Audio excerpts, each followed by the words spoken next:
Eh ben, bonsoir à tous en présentiel et en ligne. Merci beaucoup d'être ici ce soir. Merci de cette invitation et merci à nos intervenants, Dima Declercq et Stéphane Malsagne, deux personnes que j'ai d'abord lues avant de les rencontrer. Donc, je suis très heureux aujourd'hui de me retrouver à modérer ce panel sur leur livre qui vient donc d'être réédité dans une version relue et amendée et complétée, notamment jusqu'aux derniers événements. Et je crois qu'on aura le livre à la fin de l'intervention. Voilà. Euh, donc, bref présentation d'abord de chacun d'entre vous. Ensuite, je vous laisserai présenter le livre. Ça vous va comme ça? Et on passera ensuite à des questions dans la salle et en ligne. Donc, je commence par Dima à ma droite. Dima Declercq, donc docteur en histoire, enseignante en histoire au Liban et en France. Tu as d'abord travaillé sur une thèse sur une autre guerre civile, celle de 1860, dont tu as étudié la mémoire ensuite, qui s'est prolongée et qui a été réactivée dans la guerre dont on va parler aujourd'hui. Auteure, enseignante, conférencière à de nombreuses reprises au Liban et notamment en ce moment en France. Je voulais aussi citer, notamment pour les gens en ligne qui peuvent y avoir accès tout de suite, un article de 2009 qui pour moi avait été important dans le XXe siècle, qui est un de tes premiers articles, si je me rappelle bien. Et je ferai la même chose avec Stéphane Malsagne, avec un autre article sur lequel je reviendrai. Donc Stéphane, agrégé d'histoire, docteur en histoire, enseignant et chercheur, auteur notamment d'une thèse et d'un livre plus tard sur la figure de Fouad Chehab, que j'avais eu le grand plaisir de devoir lire et décortiquer du fait de mon propre sujet de thèse. Donc merci encore pour ça, Stéphane. Et ensuite, tu as poursuivi tes recherches sur le Liban avec un livre Sous l'œil de la diplomatie française, le Liban de 1946 à 1990, prix Diane Poitiers-Boès prix Diane Poitiers-Boès quand même. Et je voulais conseiller comme lecture au titre d'article un très bel article que tu avais fait sur l'enterrement et les commémorations autour des grands martyrs et notamment de tous les hommes politiques qui ont pu être tués dans la guerre. Ça se relie de manière très intéressante aujourd'hui maintenant qu'on a eu de récents enterrements grandioses à Beyrouth. Voilà. Euh, je vous laisse la parole, chacun, ou tous les deux, comme vous voulez, pour une présentation, et ensuite on passera aux questions. Ah, d'accord. Excusez-moi. Donc, merci à vous d'être présent avec nous ce soir. J'en suis vraiment ravie. Merci à Pierre de nous avoir présentés. Merci à Racha, à Mouzna, à Leïla de nous avoir accueillis dans cet endroit euh, dont je commence à devenir une habituée, en tout cas que j'aime beaucoup. Voilà, je vais un petit peu vous dire la genèse de ce livre, Le Liban en guerre, 1975-90, en fait, donc paru tout d'abord aux éditions Belin en 2020. C'était une période extrêmement difficile pour le Liban et pour nous.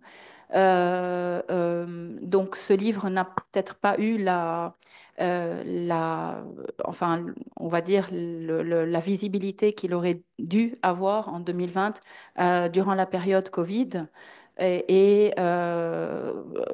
Avec tout ce qui s'était passé au Liban, notamment la crise financière qui a fait que les Libanais étaient incapables à cette époque d'acheter un livre, surtout dans ce format-là. Donc, le Liban en guerre, en fait, ça émane d'une idée que j'ai cultivée durant la thèse de doctorat à partir de questions que me posait tout le monde quand je travaillais ma thèse, en fait, qui est sur les relations druso-chrétiennes euh, à, à l'épreuve des guerres, des réconciliations, des représentations et des mémoires, soutenues à Paris 1. Donc, pendant 8 ans où je travaillais sur cette thèse, on m'a posé une seule question au Liban, et c'est la suivante. C'est la faute à qui? Ha'amin en arabe. Et qui a commencé la guerre? C'était la seule question qu'on m'a jamais posée. C'est dire le déni dans lequel vivaient les Libanais et euh, on va dire, cette espèce de, non seulement déni, mais on me traitait de folle d'avoir vécu 16 ans de guerre et puis de replonger dedans pendant des années, pendant aujourd'hui 22 ans presque, pour la retravailler, pour la comprendre, etc. J'étais toujours partie du principe, comme disait Victor Hugo à l'époque, ou Madame de Staël, comprendre, c'est pardonner. Donc j'avais besoin de comprendre ce ce qu'on avait vécu, peut-être dans l'espoir de pardonner un jour. Cette question des responsabilités était très prégnante et euh, au départ, je ne me suis pas rendu compte, mais petit à petit, c'était devenu essentiel. Amin. Les Libanais posaient cette question parce qu'ils voulaient comprendre, ils voulaient s'assurer que eux n'étaient pas coupables. En tout cas, le camp qu'ils défendaient n'était pas coupable. Ils se voulaient plus victimes que coupables. Et même ceux qui avaient participé à la guerre, même les combattants, étaient là à dire que oui, nous, on a été entraînés malgré nous dans la guerre. Donc, cette question des responsabilités, on a voulu, à travers ce livre, la noyer, pas vraiment l'éviter, mais la noyer quelque part, en recourant à une approche thématique plutôt que chronologique. La chronologie, comme vous pouvez l'imaginer, donc c'est chronos et logos, c'est la logique du temps. Il y a une logique, donc on peut revenir à un événement et toujours revenir à l'événement qui l'a précédé. Donc un événement avant l'autre, et donc à ce moment-là, on peut se jeter les responsabilités. C'est comme une balle de ping-pong, en fait, qui a commencé quoi, etc., puisque tout est action-réaction. Enfin, c'est ce qu'on peut imaginer. Donc, on s'est dit que si on recourait à une approche thématique, on pouvait éviter cet écueil et on pouvait en fait trouver des points communs entre les communautés, entre les belligérants, essayer de commencer à construire ou à euh, euh, euh, élaborer une histoire pacifiée ou en tout cas dépassionnée de la guerre. Et en effet, lorsqu'on a fait notre plan qui est sorti très très vite, même les sous-parties sont sortis de manière, etc., enfin, se sont imposés à nous. L'idée donc c'était de trouver des points communs et en fait c'est ça qui s'est imposé à nous, c'est qu'on a trouvé énormément de points communs entre les différentes communautés durant la guerre, entre les différents groupes, lorsqu'on a travaillé la guerre des civils ou vivre et survivre durant la guerre.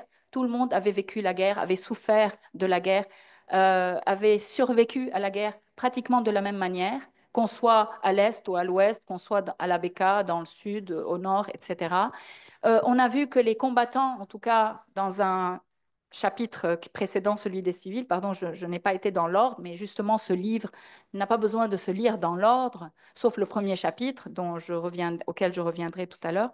Donc, quand on a travaillé sur les combattants, c'était pareil. Les combattants ben, ils ont fait la guerre pratiquement de la même manière partout. Ils ont tué, massacré, enfin, étaient des snipers, donc voilà, des tireurs d'élite ou autres. Ils ont kidnappé, enlevé, voilà. Et ils ont aussi probablement eu des actes héroïques aussi. Donc il ne faut pas non plus.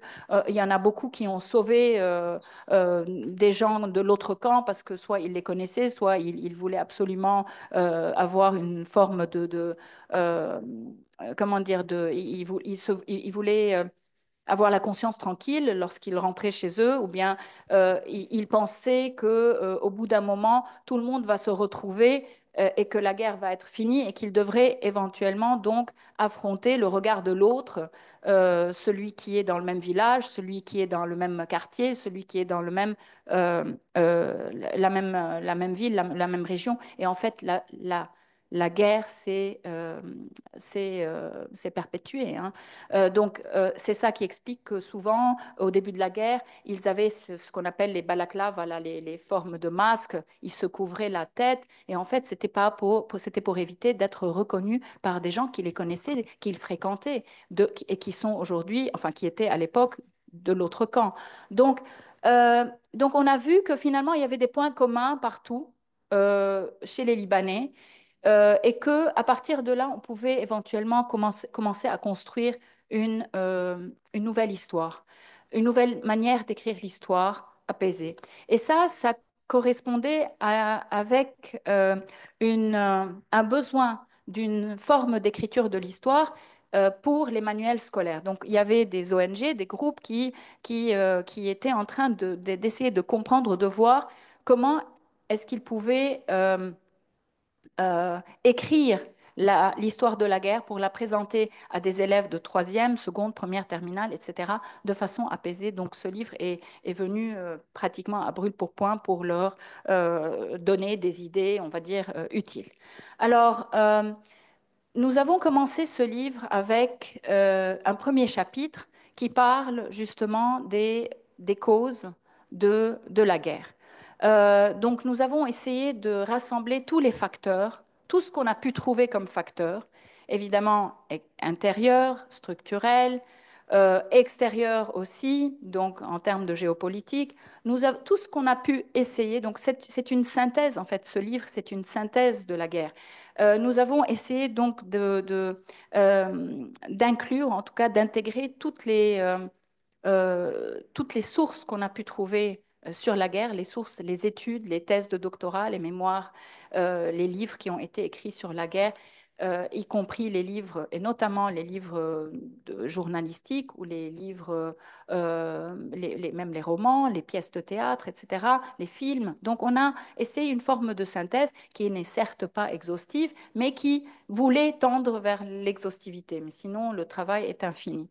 Euh, donc, nous avons travaillé sur les causes, nous avons travaillé sur l'origine et pourquoi telle origine et pas une autre. On va peut-être revenir là-dessus. Pourquoi le 13 avril? Pourquoi pas une autre date, sachant que le Liban était depuis déjà 1800 au moins 1967-68, déjà, on va dire, sur une certaine pente descendante, ou en tout cas dans une forme de montée des périls, était en train vraiment de s'acheminer vers la guerre. Euh, donc, on a essayé de comprendre pourquoi le 13 avril, toujours à la lumière de toutes les études, de toutes les enquêtes qui ont été en fait, comment dire, qui ont été faites jusqu'à l'écriture du livre.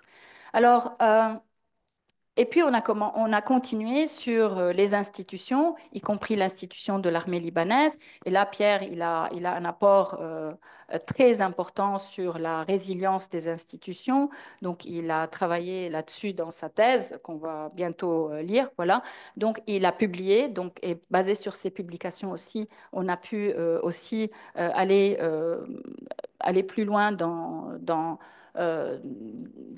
les institutions durant la guerre avec leur résilience. On a travaillé aussi un chapitre sur la guerre des autres, cette fameuse guerre des autres qui est assez problématique et dont j'aimerais avoir le temps probablement d'en parler. Euh, et on a un chapitre final qui est le bilan des guerres au Liban. Et c'est comme ça, en fait, qu'on avait clos notre livre en 2020. En 2025, ce livre-là a eu une certaine visibilité. On nous a demandé, en fait, chez Folio Histoire, donc Gallimard, d'étoffer ce livre, euh, de le, euh, de le continuer hein, dans l'après-guerre jusqu'à la guerre de 2024, la guerre par laquelle vient de passer le Liban depuis 2023 et jusqu'à aujourd'hui, parce qu'elle n'est pas finie. On le voit tous les jours. Donc, on a essayé d'étoffer jusqu'à la dernière minute euh, vraiment ce livre, mais sans vraiment rajouter un chapitre. C'est-à-dire que dans notre introduction et notre conclusion, on a essayé de travailler d'abord sur les événements qui ont eu lieu à partir de 2019 et qui se sont déroulés de manière petit à petit progressive jusqu'à la guerre de 2023, 24, 25. Et à la fin du livre, dans la conclusion, on a travaillé sur la période qui va de 1995, on va dire, et les réconciliations ratées, euh, tout ce qui s'est produit au Liban dans l'après-guerre jusqu'à 2019. Donc voilà, ça c'est une idée du livre. Euh, C'était important pour nous donc d'éviter cet aspect, cet écueil des responsabilités. Ça, c'est essentiel. Et c'est pour ça que le livre a pris cette forme-là. Il est accessible à un large public, notamment les étudiants, les élèves, et il est donc extrêmement facile à lire. Voilà, je ne vais pas m'attarder davantage, mais j'aurai l'occasion, voilà, durant les questions, de parler d'autre chose. Merci Dima. Merci d'abord donc aux membres du Carré pour leur invitation. Grand merci aussi à Pierre qui a accepté de modérer cette intervention et à qui je veux rendre hommage aussi tout de suite parce que je suis très très admiratif de ses travaux depuis déjà pas mal d'années sur la guerre du Liban et je dois dire qu'il fait un super boulot sur ce domaine-là, sur ce sujet-là, qui nous a été extrêmement utile, notamment pour le livre. Bon. Donc, encore une fois, merci. Alors, je reviens sur la genèse un peu de cet ouvrage que nous avons imaginé avec Dima. Alors, moi, mon parcours est assez différent hein, de celui de Dima. Donc, d'abord, je ne suis pas libanais. Mais je travaille sur le Liban depuis presque 25 ans. Donc, j'ai fait ma thèse sur les années 60, en particulier les années chez Abist. Et donc, j'ai passé une bonne partie de mes années de recherche à travailler sur les tentatives de construction en fait, d'un État moderne au Liban dans les années 60. Et ce travail donc, m'a amené finalement jusqu'à la fin des années 60, jusqu'à une époque où les premiers signes de ce qu'on certains appellent la désintégration de l'État, mais enfin cette expression est assez contestable aujourd'hui, mais jusqu'à cette époque où les premiers signes de la désintégration de l'État libanais faisaient leur apparition.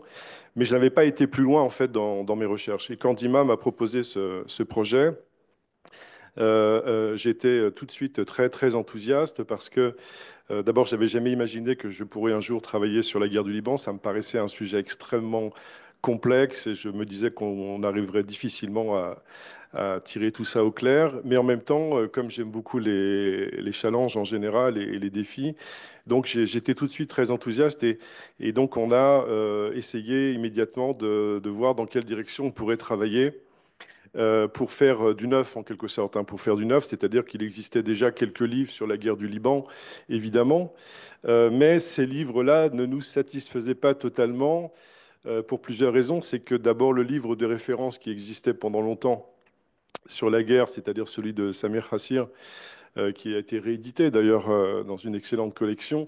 Cet ouvrage s'arrêtait en 1982, donc ne traitait pas de la totalité du conflit. Donc la deuxième partie de la guerre était généralement sacrifiée dans l'historiographie, et elle le reste en grande partie, en tout cas pour le moment.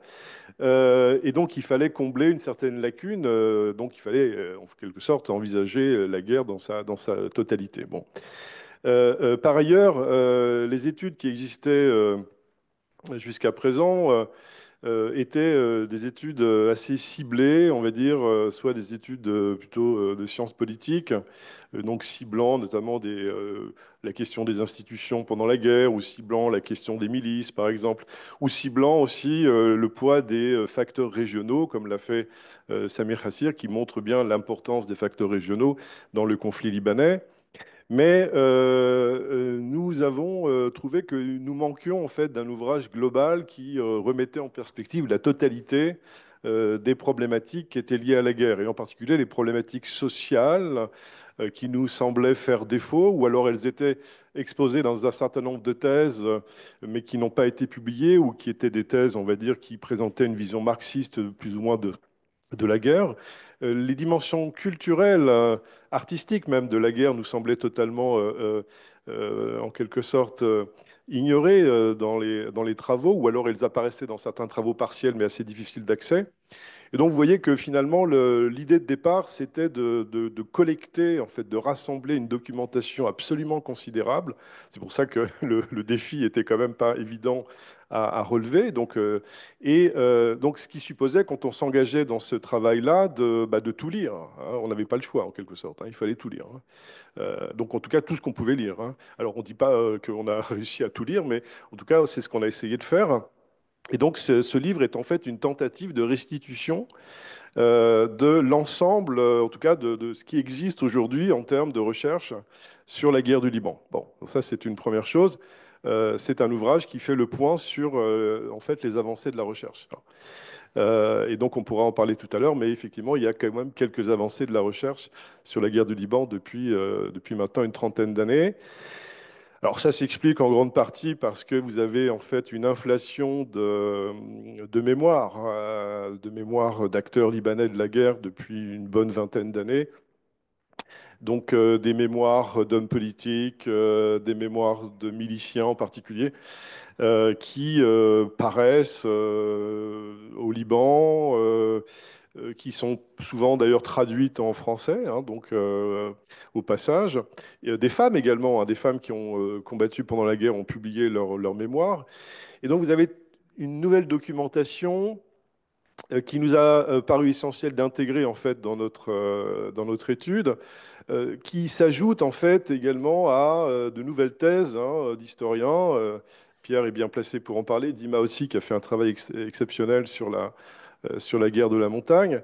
Et donc ces nouvelles thèses, en fait, il fallait aussi les intégrer, quoi.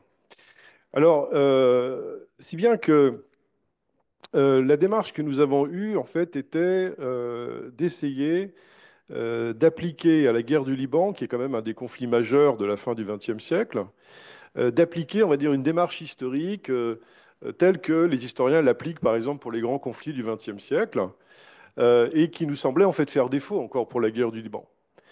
Cette démarche historique, donc, ça consistait déjà à s'interroger sur la question de la périodisation. Hein, parce que faire de l'histoire, c'est, comme disait Jacques Le Goff, hein, c'est découper donc l'histoire en tranches. Mais périodiser la guerre du Liban, définir les grandes ruptures de ce conflit de 75 à 90, bah, finalement, c'est pas si évident que ça. On a toute une série d'historiens qui proposent des points de rupture, mais ces points de rupture, on peut les discuter, ils sont parfois contestables. Et en fait, ça varie beaucoup selon aussi ce que l'on analyse, hein, parce que si on analyse effectivement la guerre du Liban du point de vue des opérations militaires des puissances étrangères, l'année 82 peut effectivement apparaître comme un point de rupture fondamental, hein, puisqu'elle marque bon, l'intervention israélienne, la gestion israélo-américaine de la crise.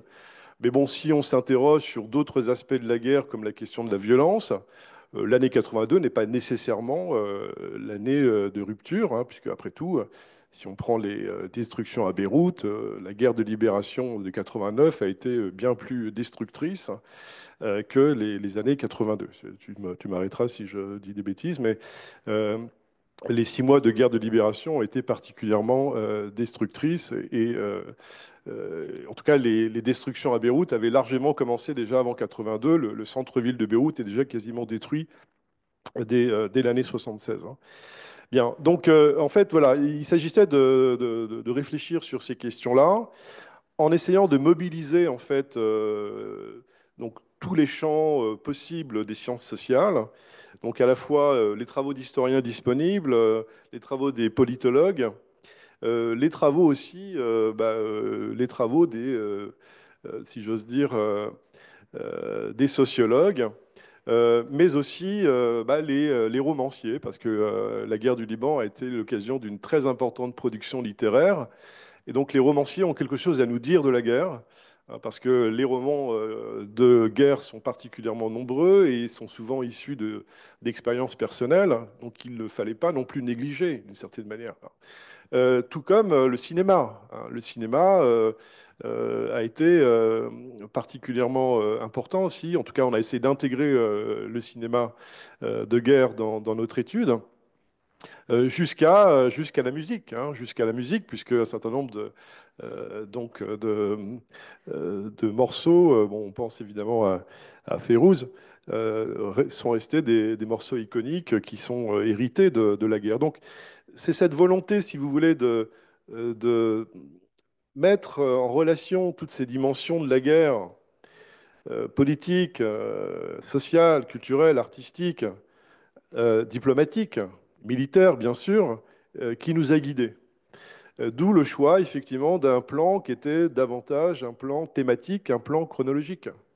La guerre du Liban a été essentiellement, dans les ouvrages, étudiée sous un angle chronologique, avec un début et une fin. Bon.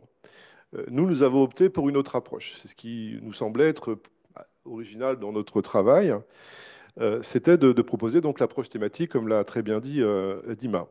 Mais approche thématique à l'intérieur de laquelle évidemment, nous intégrons évidemment de la chronologie. Bon. Donc c'est un travail effectivement de synthèse. C'est un travail de synthèse euh, qui nous a paru essentiel en fait à la fois à proposer non seulement donc au public libanais, mais aussi au public francophone qui s'intéresse aux grands conflits du XXe siècle, mais d'une manière générale aussi aux jeunes au Liban qui finalement connaissent très très peu leur histoire, hein, puisque évidemment la guerre du Liban n'est pas enseignée hein, donc, au Liban, comme vous le savez. Et donc il nous semblait absolument essentiel aussi, sur le plan pédagogique, tout simplement de restituer cette histoire, à la fois dans sa complexité, avec un souci d'analyse dépassionnée, comme l'a dit Dima. Nous avons essayé en fait de comprendre effectivement les points de vue des différents acteurs, sans jamais effectivement trouver quelque responsable que ce soit. Donc c'est ce souci, tout simplement ce souci de l'historien qui consiste à croiser les sources pour analyser et comprendre, qui nous a guidés en fait du début jusqu'à la fin. Voilà. Donc, je te laisse, Pierre. Alors, merci beaucoup de cette présentation. Malgré les flatteries, je vais tenter d'avoir une impartialité froide dans mes deux courtes questions. Je voulais vous prendre un petit peu à rebours justement du côté thématique du livre, en revenant à la date aujourd'hui du 6 mai.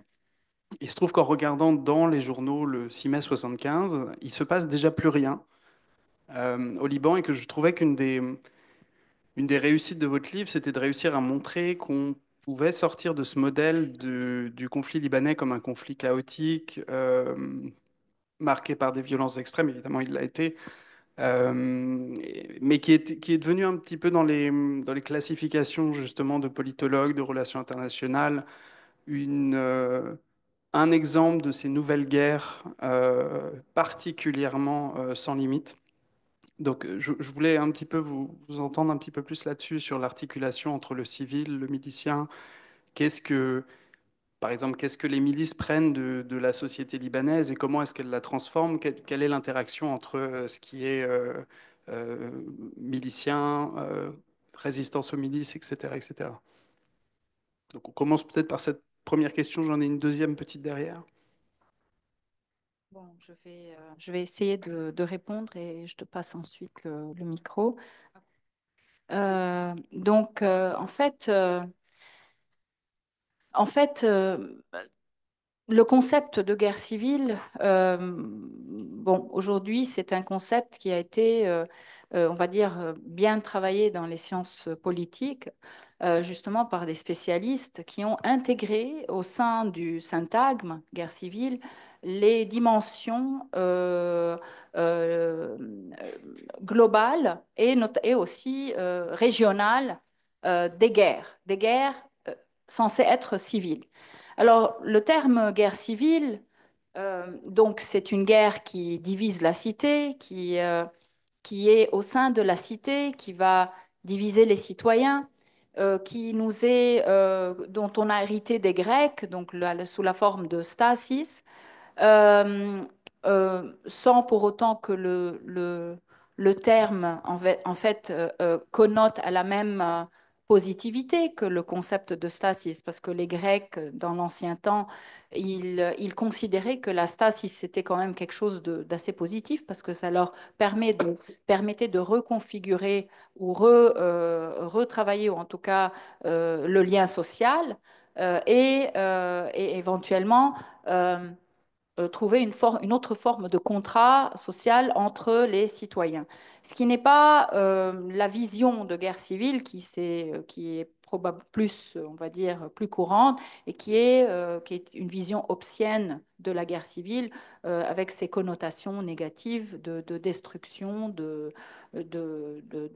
voilà, de guerre mauvaise va dans tous les qui peut mener au chaos, etc. Donc l'idée, mais il y avait quelque chose dans cette stasis, c'est qu'elle était toujours, selon la philosophe Ninon Granger, elle était toujours liée à l'aspect extérieur, c'est-à-dire polémos, qui voulait dire donc la guerre avec l'étranger ou l'extérieur, était toujours n'était jamais loin de stasis, c'est-à-dire qu'il y avait toujours des liens entre polémos et stasis.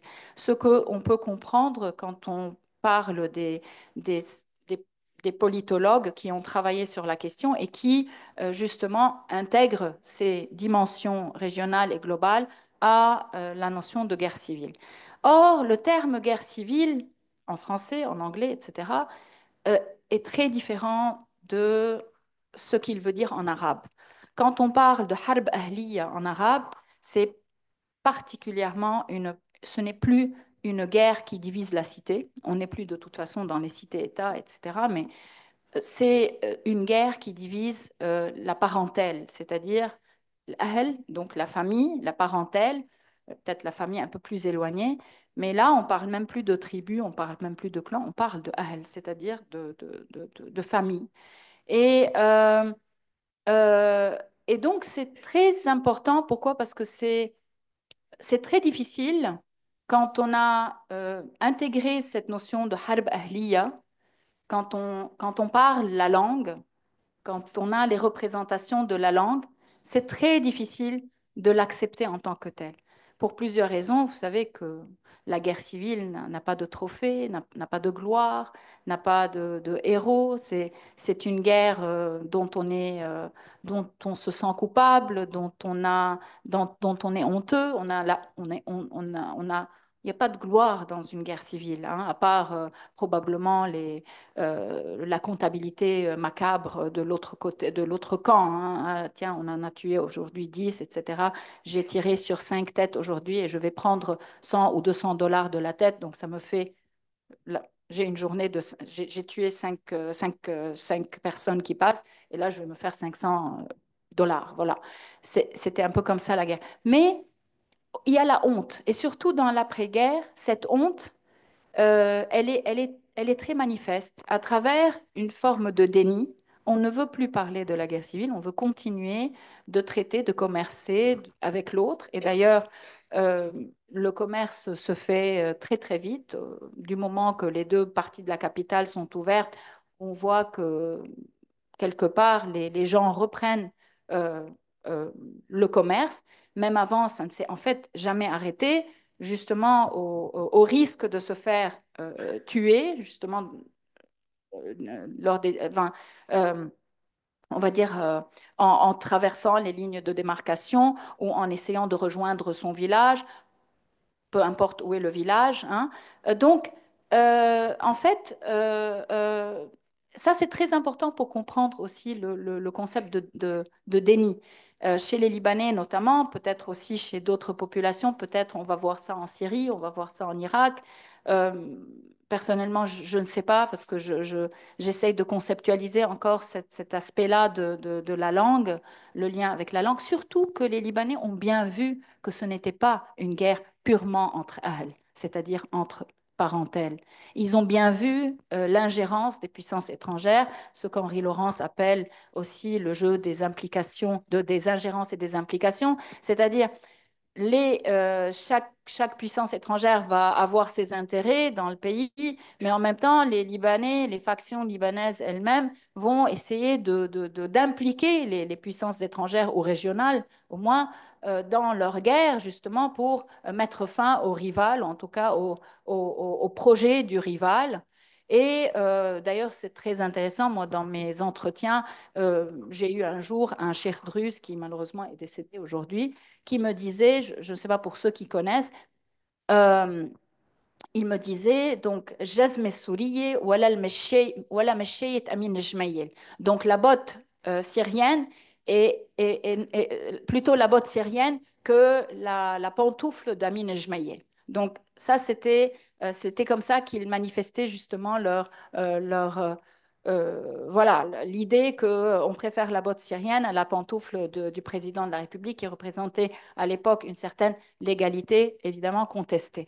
Donc par rapport aux milices, alors la milice a été légitimée comme le bras armé des communautés, n'est-ce pas? Enfin, bon, la milice étant issue, on va dire, des communautés, mais ça c'est pour embellir la milice. Mais on oublie aussi, on oublie que la milice est venue dans chaque maison. Les milices, moi je dis la milice avec un grand, peut-être avec, voilà, un grand M pour dire toutes les milices quand ils passaient dans chaque maison, on récupérait les jeunes, quand on leur faisait peur, quand il y avait la propagande, la peur pour mobiliser, ben, quand il fallait mobiliser, il fallait mobiliser. Et donc, il fallait à la limite jouer aux pompiers pyromanes, donc brûler enfin, la terre pour pouvoir justement euh, mieux mobiliser.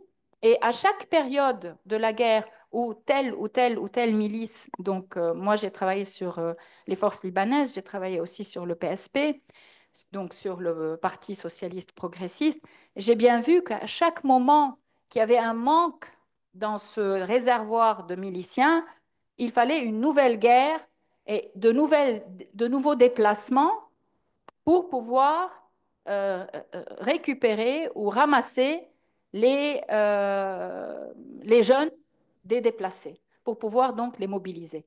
Et il y avait vraiment cette urgence d'aller taper à toutes les portes, d'obliger, de mettre carrément un fusil dans la main d'un tel ou d'un tel alors qu'il n'avait jamais combattu. Et c'était les jeunes qu'on envoyait aux premières lignes se faire tuer parce qu'ils n'avaient même pas parfois eu les rudiments de l'entraînement. Donc, je ne sais pas si j'ai en partie répondu à ta question ou s'il faut élaborer davantage. Je vais laisser peut-être, voilà, je vais laisser Stéphane continuer. Je pense que tu as dit beaucoup de choses, Dima. Bon, j'insisterai sur le fait que ce qui nous a frappé, c'est que la frontière, si on peut dire, entre le monde des combattants et le monde des civils n'est pas si nette que ça. Elle est très poreuse même. C'est-à-dire que vous pouvez travailler la journée dans un ministère et puis prendre les armes le soir pour aller dans une milice et puis tuer des gens, quoi. Ou aller à l'université, voilà. Donc ça, c'est un point. Donc c'est aussi quelque chose qui nous a beaucoup frappé. Tout comme également ce qui nous a aussi beaucoup frappé, et c'était un thème qui nous semblait un peu négligé, qui est l'engagement assez massif, enfin en tout cas assez important des femmes dans les milices. Des femmes combattantes, hein, des femmes qui prennent les armes, qui prennent les kalachnikovs. Dès 1975-76, on voit des femmes chrétiennes, notamment de Kataïb, qui sont très engagées dans les combats armés. On les voit notamment au moment déjà de la guerre des grands hôtels. Bon, il y a des témoignages de femmes Kataïb qui ont été publiés ces dernières années qui sont très intéressantes. Donc les femmes s'engagent massivement en tant que combattantes. Elles ne sont pas uniquement cantonnées à l'espace domestique. Et ce qui est vrai, notamment des Kataeb, est vrai aussi en partie dans les autres communautés, puisque Dima a bien montré aussi que dans les milieux druzes de la montagne, les femmes sont très présentes aussi en tant que combattantes du PSP. Partie de Kamal puis de Walid Jumblat. Et on retrouve aussi cette idée de combat, même de martyrs dans les partis chiites, en tout cas à l'époque, avec notamment déjà euh, les premières femmes qui se font exploser. Et ça, c'est déjà pendant la guerre du Liban. On a en fait une société qui est massivement engagée dans la guerre, et ce jusqu'aux enfants, parce que la question des enfants dans la guerre du Liban et reste encore un sujet, à mon avis, de thèse à faire, mais qui est une question assez centrale. C'est une question qui est évidente. On a peu de statistiques très fiables sur la proportion d'enfants libanais engagés dans les milices, mais ils ont été pas si, enfin, ils ont été relativement nombreux, d'après les témoignages et d'après des mémoires publiées. Pour beaucoup d'enfants, clairement, l'engagement dans une milice répond à plusieurs types d'objectifs. Alors ça peut être un objectif alimentaire, hein, dans les familles les plus modestes. Et puis il y a une sorte aussi de rite de passage, hein, à l'âge adulte, hein, donc utiliser une arme, tirer, donc un motif, voilà, un rite de passage qui peut parfois aussi se transformer véritablement en tuerie incontrôlée. Enfin, on passe parfois par des stades, d'après les témoignages, qui sont des stades, on va dire, tout à fait incontrôlables, où là, on ne se contente pas simplement de tuer une cible, mais vraiment on massacre de manière totalement voilà, discriminante, enfin, de manière non discriminée, pardon. Donc c'est toute une société en fait qui est mobilisée pour la guerre. Alors nous, on est assez prudent, mais on avance, tu me dis si je me trompe, mais le chiffre de à peu près un homme sur 10. Ouais. Oui, enfin, je crois qu'on va même jusqu'à dire un sur 10. Donc c'est à la fois peu, mais en même temps, c'est pas négligeable, hein. Euh, ah oui, ok, pardon, d'accord. C'est ça, c'est ça. Oui, c'est ça, c'est ça. Et donc, voilà, c'est pour montrer à quel point finalement la limite entre le monde des combattants et le monde des civils est finalement assez difficile voilà, à déterminer, quoi. Voilà. Pardon. Et pourtant, ils en ont fait du grabuge. Si on parle de 30 à 40 000 hommes ou 45 000 hommes, vraiment. Mais ça, c'est avec le gonflement de certaines milices, justement pour plaire aux patrons étrangers. C'est-à-dire que au plus fort des forces libanaises, ils n'ont pas eu 10 000 hommes, mais ils étaient là à présenter leur, par exemple, lettre de noblesse aux Israéliens, aux Saoudiens après, enfin voilà, à 15 000, 20 000 hommes. Ils étaient, enfin, vous voyez, donc tout le monde a gonflé ces chiffres pour essayer justement de tirer du financement de certains patrons étrangers. C'est ce qui a fait qu'on a des chiffres qui ne sont pas tout à fait précis, mais on estime à 1%, au grand maximum 1,5%, le nombre de miliciens au Liban, mais quand même qui ont fait du grabuge. Et il y a ces miliciens qui entrent un petit peu et qui sortent, et puis ceux qui restent.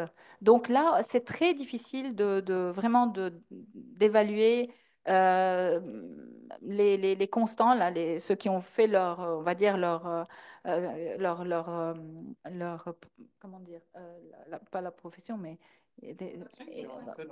qui en ont fait leur profession, qui ont fait leur, il y a un terme, mais bon, ce qui m'échappe, dans le métier des armes, en tout cas miliciens, dans les milices, et ceux qui sont restés de passage ou bien qui carrément se sont engagés puis ont été tués rapidement, donc qui n'ont pas eu le temps probablement de faire partie de statistiques. Mais voilà. Alors, le tournant s'est fait dans les années 86. C'est là que la société libanaise, presque en même temps partout, hein, presque en même temps partout, mais ça reste qualitatif comme évaluation, ont commencé à rejeter le phénomène milicien.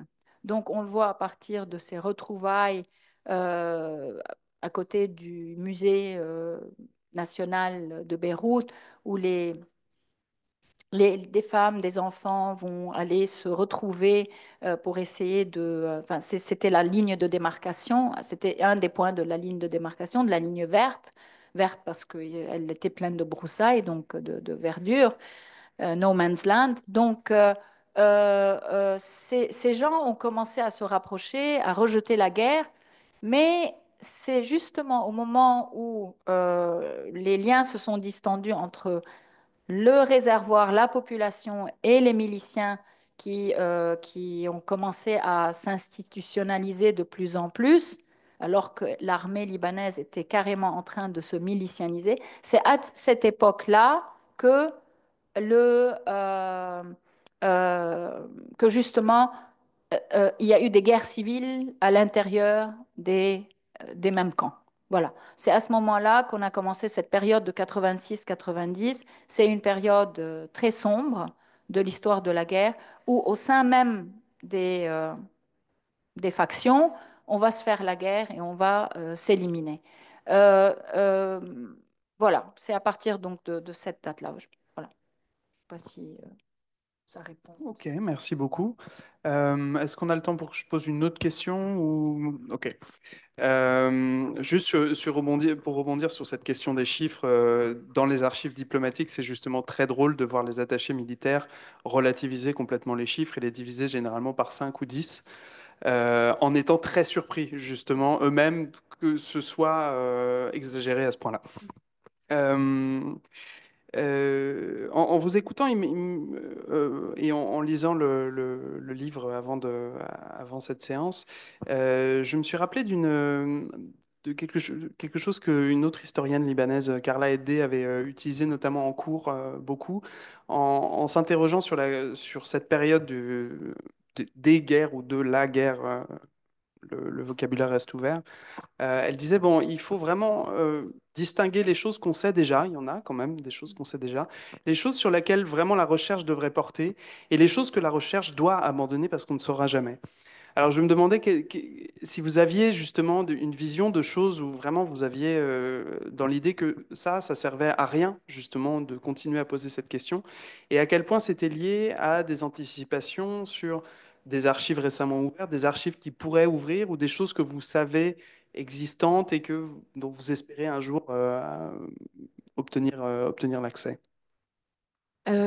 Alors, en fait, pour répondre à cette question, nous, je reprends ce que nous avions dit, Stéphane et moi, tout à l'heure, c'est que c'est une synthèse de ce qui a été fait. Évidemment, quand je parle de mes travaux, c'est que moi, j'ai aussi fait plein d'entretiens, parce que j'ai travaillé sur la guerre, etc. Donc, évidemment, il y a les entretiens, il y a le témoignage direct, parce que quelque part, Stéphane me posait parfois, très souvent, la question, Dima, tu tiens ça d'où? Je lui dis, mais je la tiens de mon expérience personnelle. Ça existe, les historiens témoins, hein. Je ne vais pas refaire Marc Bloch, mais bon, loin de là, je n'ai pas cette prétention, mais il y a aussi le témoignage personnel. Alors, par rapport à Carla Edde, euh, je ne sais pas si a priori on peut dire qu'il y a des zones qu'il n'est pas nécessaire, ou en tout cas des choses qu'il n'est pas nécessaire de connaître. Est-ce qu'on peut le faire a priori, ou bien est-ce que il va falloir qu'on découvre des choses déjà pour... Alors, qui sommes-nous pour juger si c'est utile, si c'est pas utile, si c'est... ça peut aussi être des thématiques qui aujourd'hui peuvent ne pas intéresser les historiens ou le public, en tout cas, ou les lecteurs, les curieux, et puis dans quelques années, être des sujets qui seraient probablement intéressants. Depuis quelques années encore, on ne faisait pas...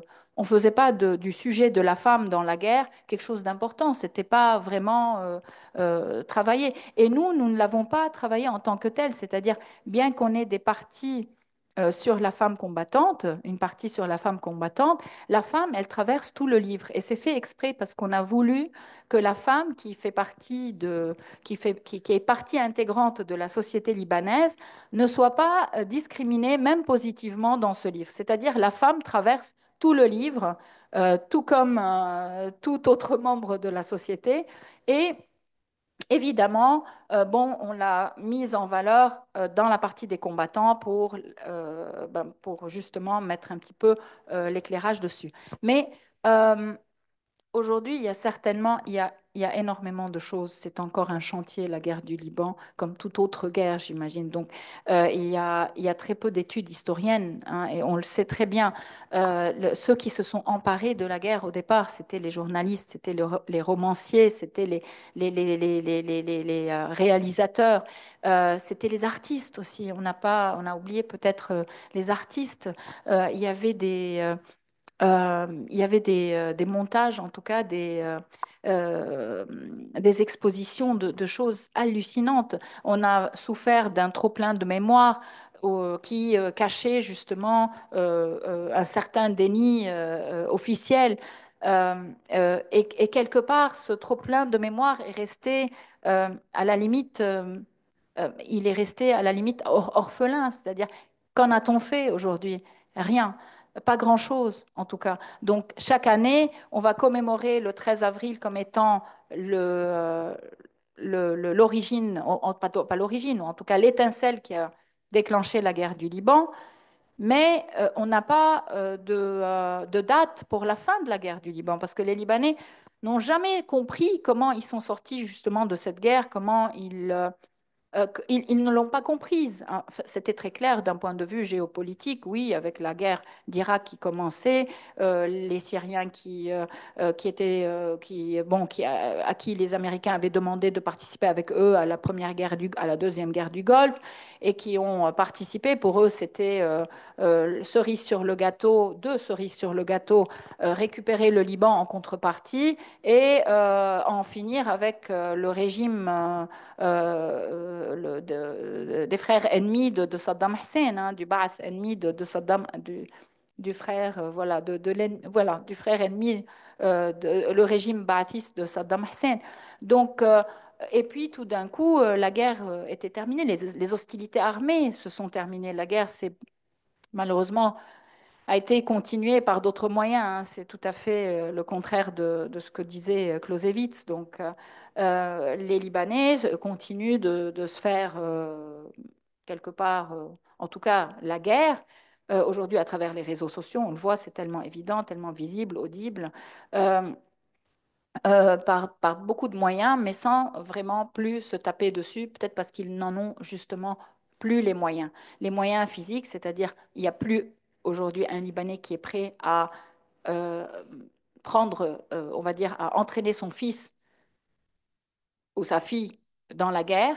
Il n'y a plus personne qui est prêt à sacrifier ses enfants pour une guerre, notamment civile, hein. On peut parler d'autres choses quand il s'agit de résistance, quand il s'agit euh, aujourd'hui d'une certaine résistance à Israël, etc. Ça, c'est encore autre chose. Et le religieux est exploité pour ça. On capitalise sur le religieux pour ça. C'est encore autre chose. Mais aujourd'hui, il n'y a pas de Libanais qui aimerait justement sacrifier ses enfants dans une nouvelle guerre civile, notamment. Voilà. Je voulais revenir sur une chose que tu avais dit sur les nouvelles guerres. Alors, j'ai écrit un papier il n'y a pas longtemps sur le fait que, alors, il y a ces anciennes guerres, les nouvelles guerres, donc, dont parle Marie Caldor. C'est le Liban, la guerre du Liban, elle est à la fois c'est un mélange. On va dire que elle n'est pas rentrée, selon mon étude, ma modeste étude, elle n'est pas entrée de plein pied dans le modèle que qu'offre, ou en tout cas que propose Marie Caldor. C'est beaucoup plus complexe que ça. Et je me suis trouvée en train euh, comment dire, d'avoir d'autres références plus justes, en tout cas plus précises, Ah par oui, rapport à... je vous déconseille de lire Marie Caldor, hein, Oui, ça a très mal. moi aussi, moi aussi. Oui, oui, moi aussi. Donc, on a d'autres théoriciens des guerres qui ont plus justement élaboré des concepts qui, justement, qui vont expliquer, ou en tout cas dans laquelle la guerre du Liban euh, va être mieux insérée, on va dire. Voilà. Oui. Alors, bon, je pense qu'il y a encore beaucoup de thèmes à explorer, hein, quand on travaille sur la guerre du Liban. La difficulté, effectivement, c'est que les sources sont extrêmement disséminées, difficiles d'accès, mais elles existent bel et bien, à condition de s'adresser aux bonnes personnes et d'avoir aussi peut-être un peu de culot, parce qu'au Liban, il faut avoir aussi un peu de culot parfois pour frapper aux portes et pour on va dire, susciter la confiance aussi des personnes à qui on s'adresse. Mais je peux témoigner que ça peut marcher, ça marche. J'en ai eu personnellement une expérience. Quand j'ai eu accès à certaines archives familiales d'un ancien président libanais, ça a été justement sur le mode de la confiance et que ça s'est fait. Donc je pense qu'il y a une ressource encore assez considérable d'archives familiales qui reste encore à explorer. Euh, les archives locales n'ont pas dit leur dernier mot également, parce que on découvre certaines villes libanaises tel journal d'évêques. Je pense par exemple à Zarlé, où à Zarlé, on a une historienne qui a travaillé récemment sur le journal donc, de l'évêque de Zarlé pendant la guerre et qui permet de voir comment la guerre se déroule à l'échelle locale. Et on voit bien qu'à Zarlé, par exemple, la guerre commence pas du tout le 13 avril. Hein. Donc la date du 13 avril, en fait, il faut, à mon avis, la relativiser et prendre un peu de recul. Donc les archives locales, à mon avis, n'ont pas dit leur dernier mot. Quant aux archives diplomatiques, elles se sont largement ouvertes ces dernières années. En France, aujourd'hui, au Quai d'Orsay, vous avez accès quasiment à toutes les archives de la guerre. Alors, il y a quand même quelques dossiers qui sont ultra secrets. Oui, les 2 dernières années, alors en tout cas jusqu'à une date récente, je ne sais pas si c'est encore le cas, mais jusqu'à une date récente, un certain nombre de dossiers restent encore difficiles d'accès, notamment quand il s'agit d'assassinats politiques hein, en particulier. On a eu un ambassadeur de France qui a été assassiné en 81. Bon, ça reste toujours une affaire non élucidée.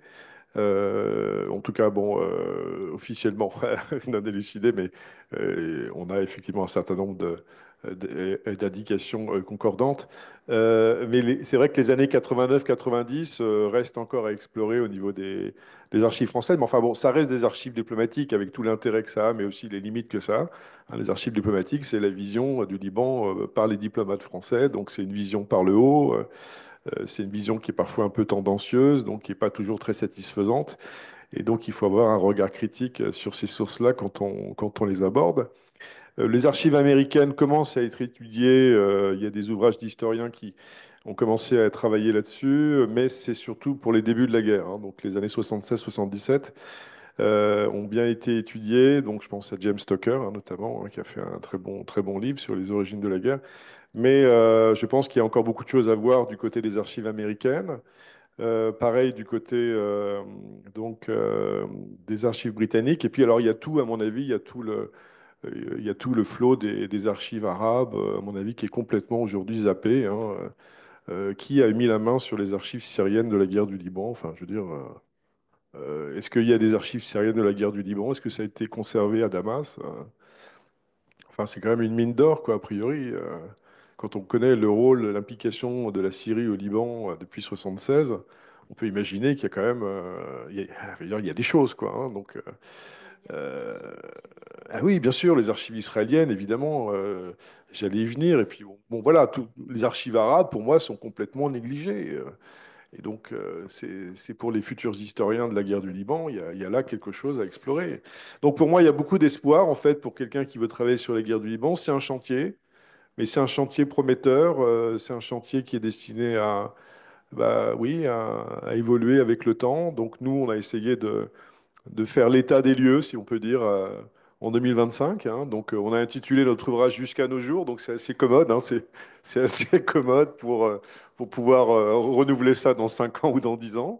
Mais oui, donc oui, c'est un chantier, bien sûr. Et comme tous les grands conflits du XXe siècle, si vous regardez en fait la manière dont les grands conflits du XXe siècle sont traités, on ne traite plus la Première Guerre mondiale aujourd'hui comme on la traitait il y a 20 ans. Donc maintenant, les historiens vous expliquent que la Première Guerre mondiale a commencé en 1913 et qu'elle s'est terminée donc avec les guerres balkaniques et qu'elle s'est terminée en 1923 sur le front anatolien. Donc 14-18, ça fait un peu dépassé maintenant. Hein. Donc voilà.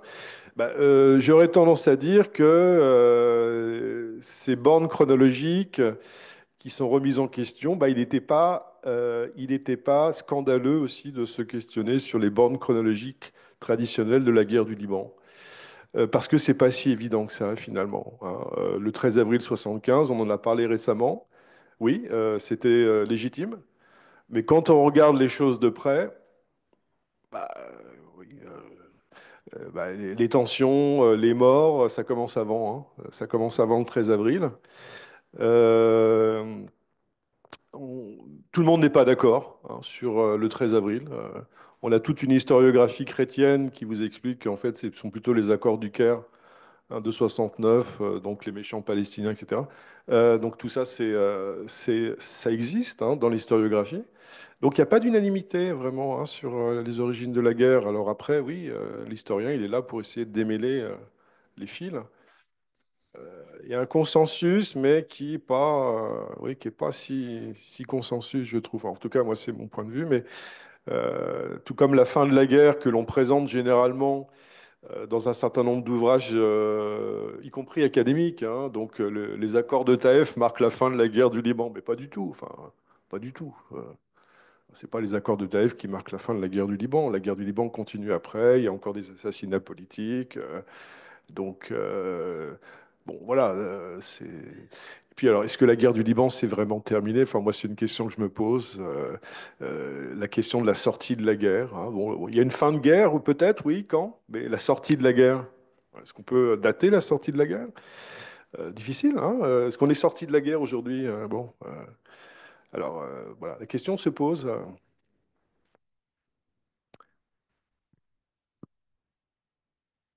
Très, très, très bonne fin sur un cliffhanger de haut niveau. Je voulais juste ajouter un tout petit élément sur cette question de la fin de la guerre. Il se trouve que le 30 avril 1991, il y a une annonce officielle disant c'est la fin des milices. Et que en une de As-Safir, ce jour-là, il y a Walid Jumblat qui commente en disant c'est la fin des raisons de la guerre. Donc même lui à ce moment-là sait très bien que oui, c'est peut-être la fin de la guerre, mais peut-être pas tout à fait quand même. Donc on va voir ce qui se passe ensuite. Prudent Walid Jumblat comme toujours.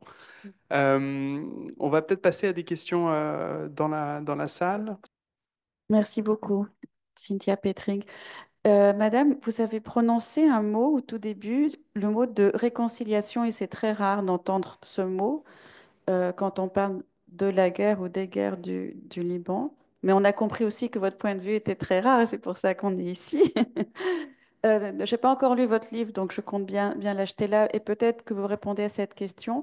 Mais je suis retournée au mois de mars à Beyrouth, où j'étais pas allée depuis quelques années, et j'étais très frappée par le fait que dans chaque quartier, il y avait les drapeaux et les symboles des différentes milices. Je me croyais retournée dans les années 70. Et ça m'a vraiment frappée et peinée. Donc, je partage pas votre optimisme que personne n'élève maintenant ses enfants en pensant qu'ils peuvent être combattants. Mais enfin, j'espère que vous avez raison. Mais ma question, c'était plus, qu'est-ce qu'on peut faire dans le sens qui irait vers une réconciliation? Alors, je sais qu'une réconciliation, ça se décrète pas, qu'il y a plein de choses qui n'ont pas été résolues. Vous parliez des sujets qui n'ont pas été résolus, comme les disparus, par exemple. Enfin, il n'y a jamais eu de vérité, réconciliation, etc. Mais qu'est-ce qu'on pourrait faire qui aiderait à commencer à réfléchir, à aller vers une réconciliation et vers un amoindrissement de ces gouffres qu'on sent entre les communautés, et notamment en ce moment entre les chiites et les non-chiites. Alors, vous parliez de Hamin. Moi, je pense qu'il y a un curseur qui se déplace. Donc, à la fin de la guerre, tout le monde était d'accord sur une chose, c'est la faute des Palestiniens.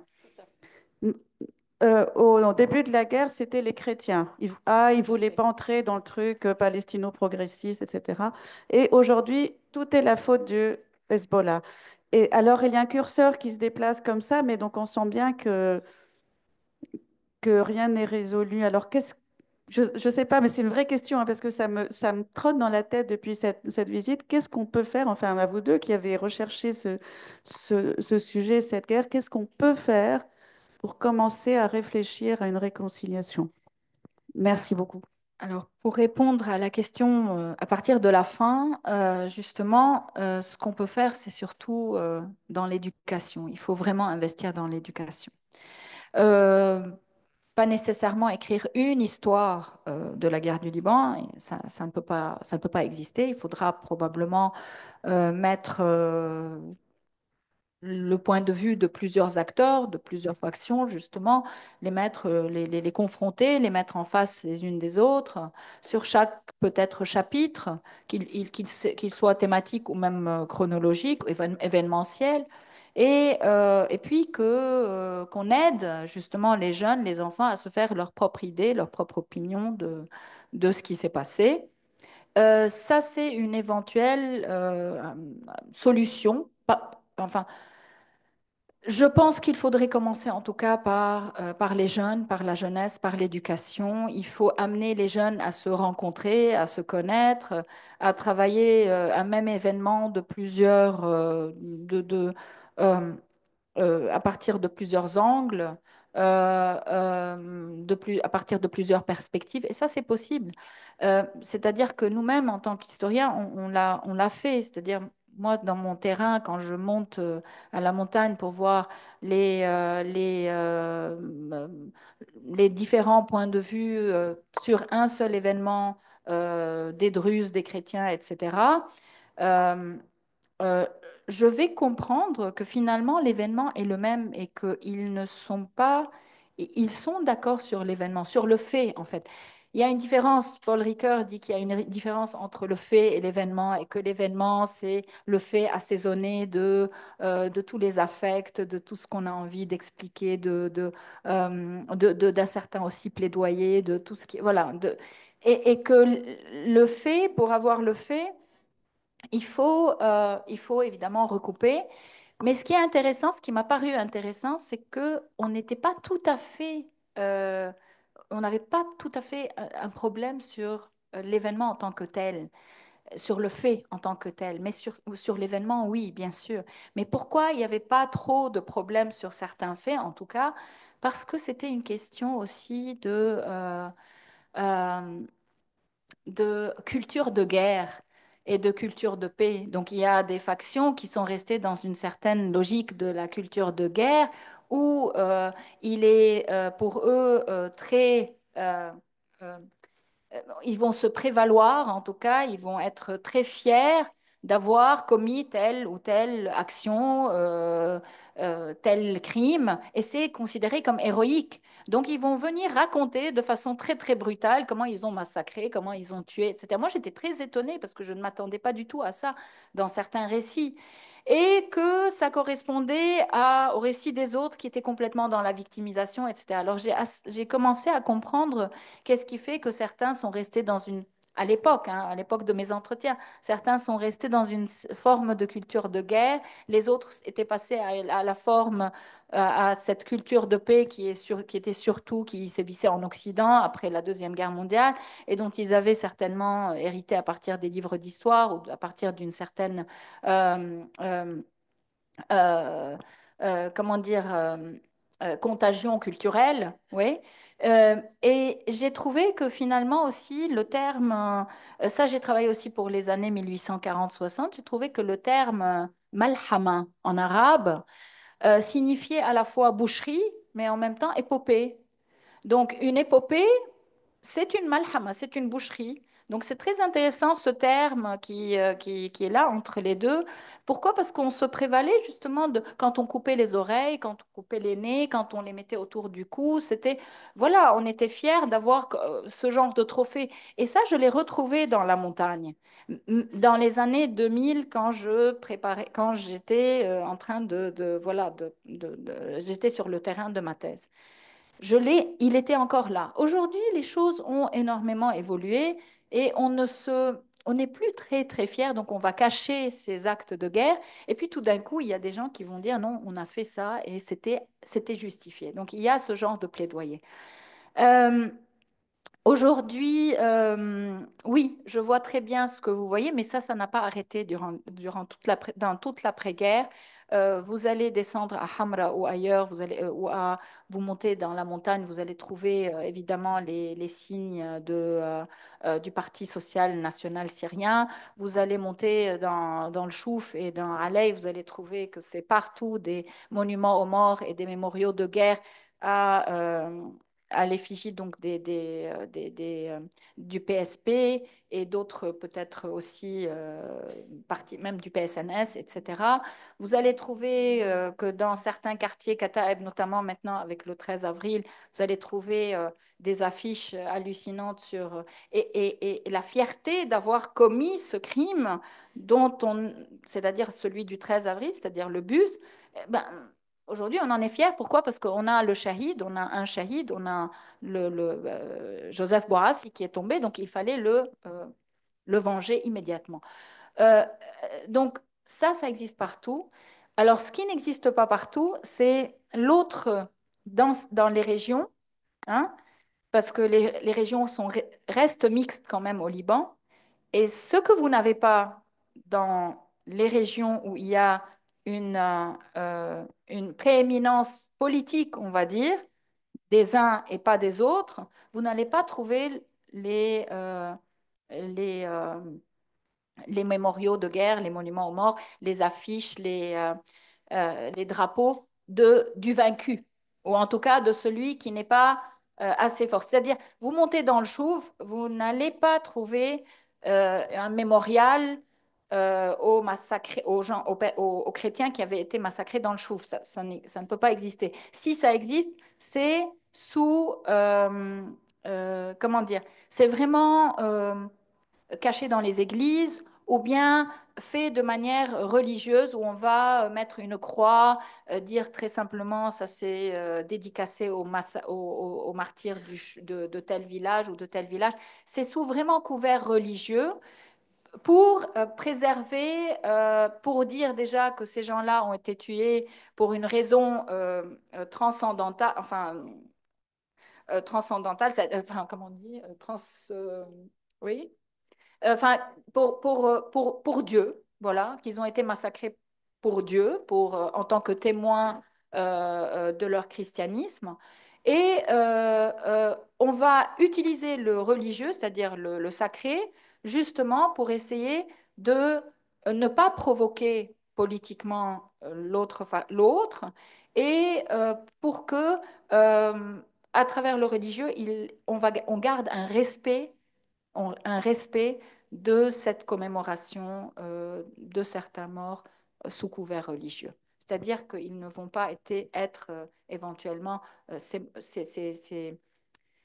ne va pas être profané. Hein. Euh, voilà. Il y a un marquage territorial, certain.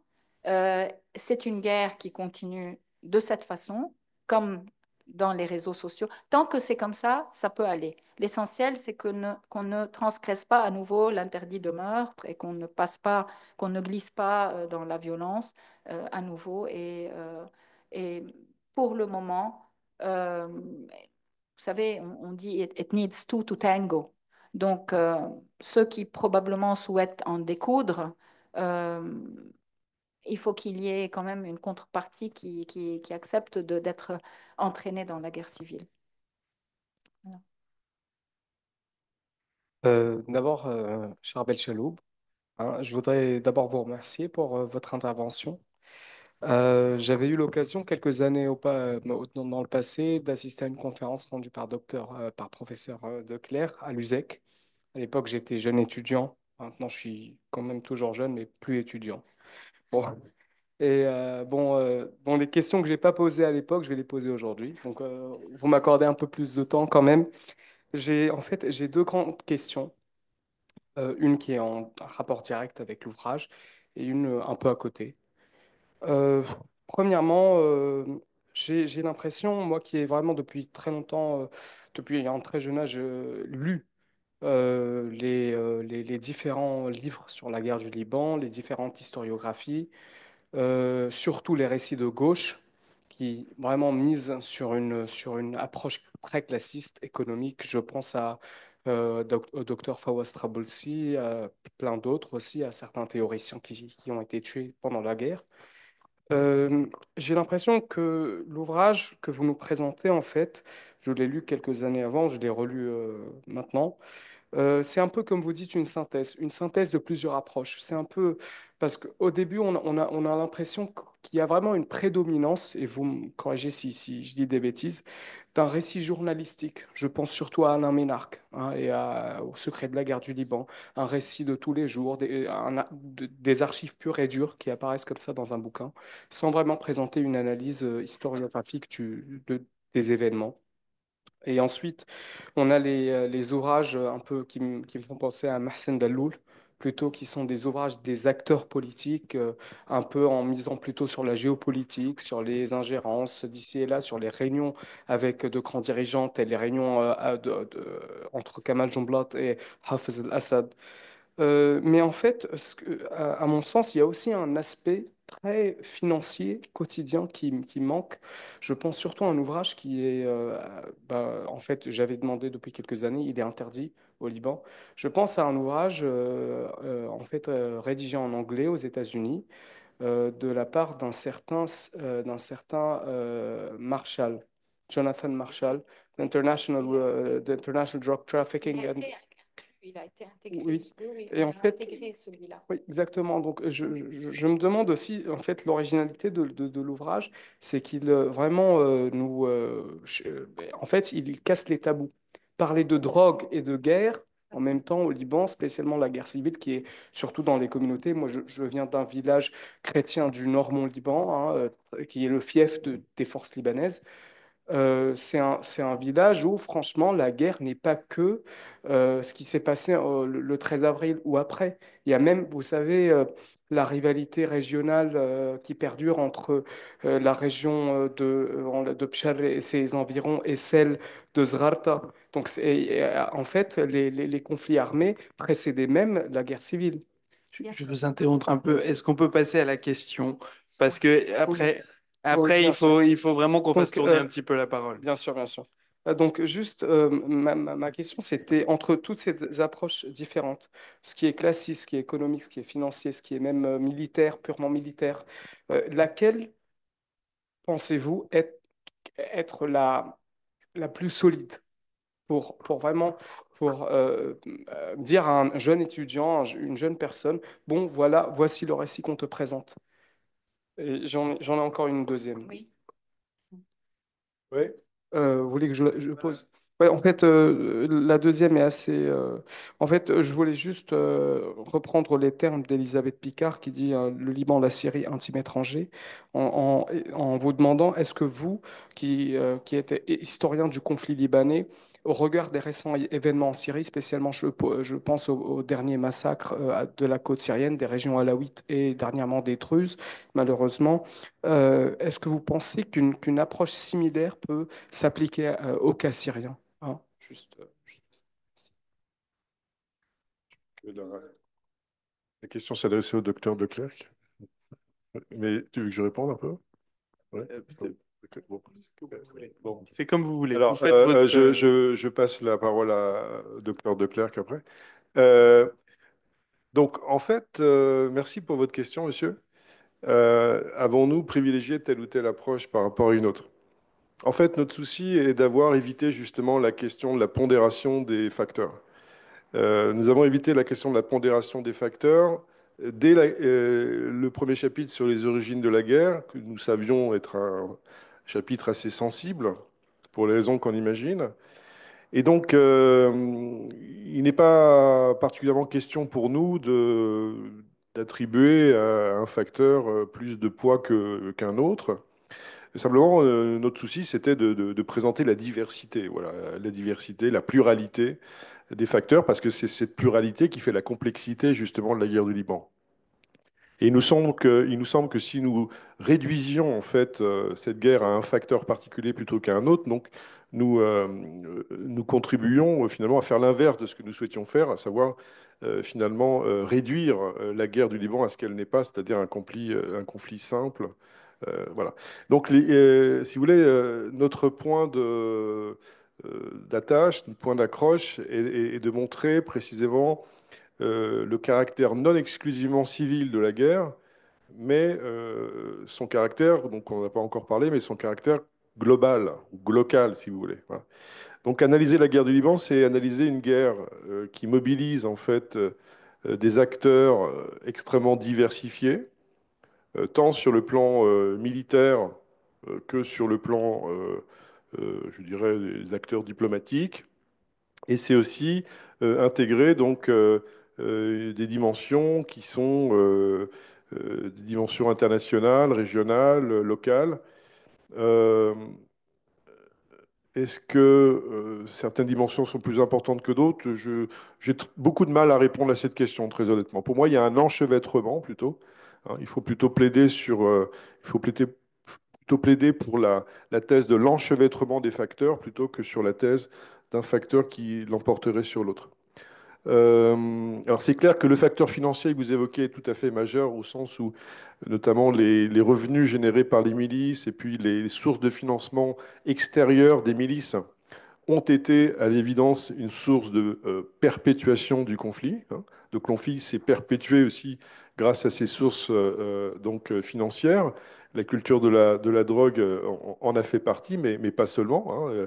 On peut aussi évoquer notamment la question des trafics en tout genre, trafic d'antiquités dont nous parlons dans l'ouvrage, trafic humain aussi, hein, qui est une question assez taboue, mais qui mérite d'être posée. Et donc, un certain nombre de chefs de milice eux-mêmes sont très impliqués dans des opérations financières externes. Donc, tout ça contribue en fait à auto-perpétuer la guerre, si j'ose dire. Donc ça, c'est une évidence. Après, bon, j'aurais juste envie de rebondir sur la question que Madame posait tout à l'heure, mais peut-être que tu veux, voilà. Vous posiez tout à l'heure, Madame, la question de la réconciliation, qui est une question qui me semble extrêmement complexe. Alors, j'ai eu, en fait, quand vous avez posé cette question-là, j'ai tout de suite pensé, en fait, à la recherche que j'avais menée pendant pas mal d'années sur la première guerre civile libanaise de 1958, dont on parle assez peu généralement, mais enfin, il faut quand même savoir qu'il y avait déjà eu une première guerre civile libanaise. Et c'était dans le contexte de la montée du nasserisme, de la République arabe unie, etc. Donc, il y avait déjà une très forte polarisation communautaire à l'époque au Liban. Et la réponse qui avait été donnée à l'époque, c'était la réponse du développement économique et social, et donc la réponse en fait développementaliste. On sort d'une logique antagoniste communautaire à partir du moment où l'État joue son rôle. L'État, investisseur dans les périphéries, l'État qui apporte l'électrification des villages, l'eau potable, les écoles. Et à partir du moment où l'État joue ce rôle d'acteur majeur du développement, ce que j'ai un peu étudié au début des années 60, on s'aperçoit que finalement, le sentiment, on va dire, d'appartenance à une nation libanaise, qui est quand même un sujet majeur, hein, le sentiment d'appartenance à une nation progresse. Et donc, plus l'État joue son rôle, plus le citoyen libanais tend, alors ça reste à prouver, mais tend à se détacher de, on va dire, sa milice ou éventuellement de sa communauté qui pourrait, elle, assurer en fait les besoins du quotidien.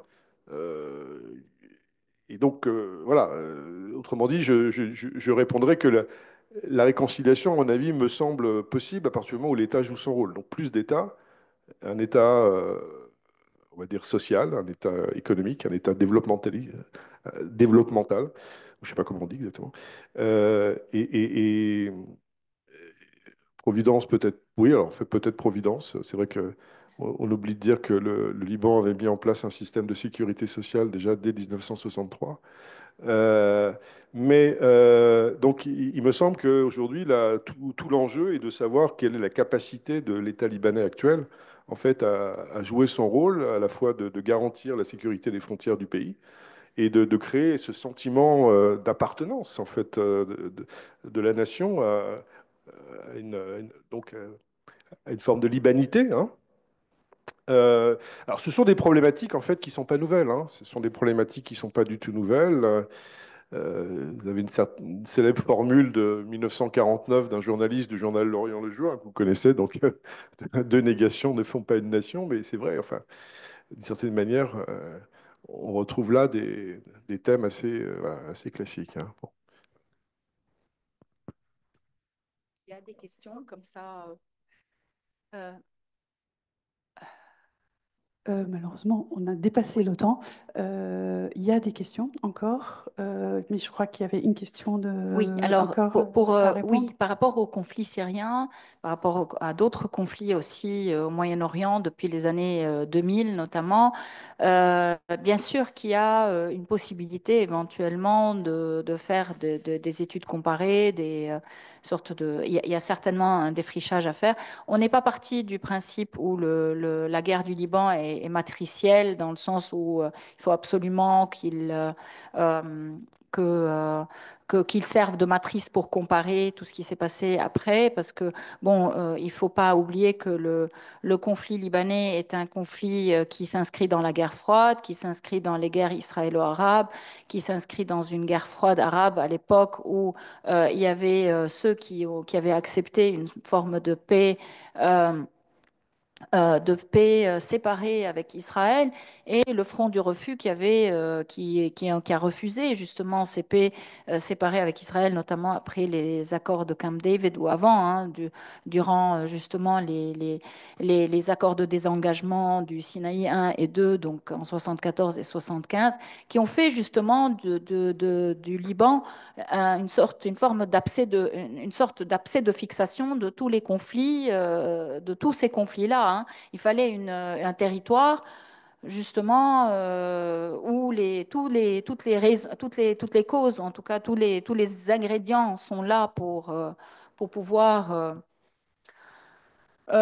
régler ses comptes, ou en tout cas solder ses comptes, et le Liban, qui était une forme de pays maillon faible dans toute la région, a été ce pays où on a soldé ses comptes, où toutes les puissances régionales ont soldé leurs comptes quelque part. Et on le voit très bien. Il y a des choses qui se soldent au Liban qui n'ont rien à voir avec la logique de guerre au Liban. Absolument rien. C'est-à-dire les fameux attentats de 83, notamment des Marines et donc du Drakkar, la logique se trouve ailleurs. Et il a fallu du temps pour la trouver, cette logique. C'est-à-dire qu'il a fallu Jean-Pierre Chevènement, des entretiens avec lui, il a fallu faire les archives ici en France pour découvrir que c'était un